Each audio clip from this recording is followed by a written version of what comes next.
श्री स्वामी समर्थ मित्रांनो, मी आहे प्रिया आणि आपल्या सर्वांचे स्वागत आहे आपल्या यूट्यूब चॅनलमध्ये। मित्रांनो, आज आपण जाणून घेणार आहोत मकर राशीच्या व्यक्तींसाठी मार्च महिना कसा जाणार आहे। शेवटचा आठवडा कसा जाणार आहे। मकर राशीच्या व्यक्तींसाठी मार्च महिन्यातला शेवटचा आठवडा कसा जाणार आहे। हा महिना थोडा वास्तव समजून घेण्याचा आहे, कारण कधी-कधी आपल्या अपेक्षा आणि परिस्थिती यामध्ये थोडा फरक असू शकतो। म्हणून हा व्हिडिओ शेवटपर्यंत नक्की ऐका, कारण शेवटी मी एक छोटा पण महत्त्वाचा सल्ला देणार आहे।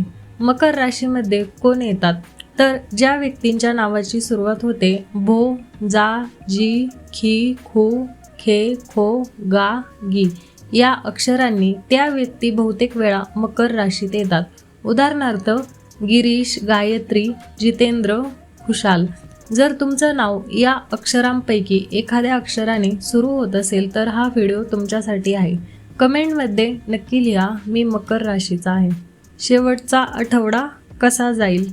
एक गोष्ट लक्षात ठेवा, प्रत्येक वेळी गोष्टी आपल्या मनाप्रमाणेच घडतील असं नसतं। जर आपण प्रत्येक गोष्टींकडून जास्त अपेक्षा ठेवल्या तर कधी-कधी अपेक्षाभंग होण्याची शक्यता असते।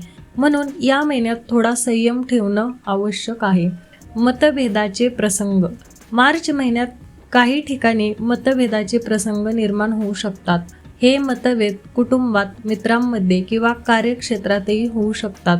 पण एक गोष्ट लक्षात ठेवा, वाद वाढवण्यापेक्षा तो शांततेने हाताळणं जास्त महत्त्वाचं आहे। कधी-कधी एक पाऊल मागे घेणं हेच मोठं शहाणपण असतं। आरोग्य।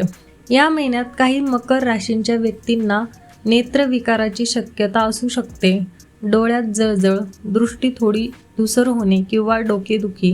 जर अशी लक्षणे दिसली तर दुर्लक्ष करू नका, वेळेवर डॉक्टरांचा सल्ला घ्या। आता आर्थिक बाबी। मार्च महिन्यात गुंतवणूक करण्याच्या संधी येऊ शकतात, पण गुंतवणूक योग्य ठिकाणीच करा, फक्त योग्य ठिकाणीच करा। काही वेळा लोक आकर्षक ऑफर देतात, इथे पैसे लावा, मोठा फायदा होईल, पण अशा प्रलोभनांना बळी पडू नका। पूर्ण माहिती घेऊनच निर्णय घ्या। छोटा उपाय। दर शनिवारी शनिदेवाला नमस्कार करा आणि मनात म्हणा, माझ्या आयुष्यात संयम आणि योग्य निर्णयाची बुद्धी राहू दे। यामुळे मन स्थिर राहील। एक महत्त्वाचा विचार। मकर राशीच्या व्यक्तींनो, मार्च महिना तुम्हाला एक महत्त्वाची गोष्ट शिकवेल, अपेक्षा आणि वास्तव यामधील संतुलन।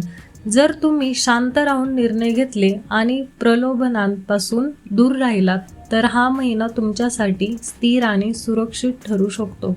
जर तुमची रास मकर असेल तर कमेंटमध्ये नक्की लिहा श्री स्वामी समर्थ आणि सांगा तुमचं नाव कोणत्या अक्षराने सुरू होतं।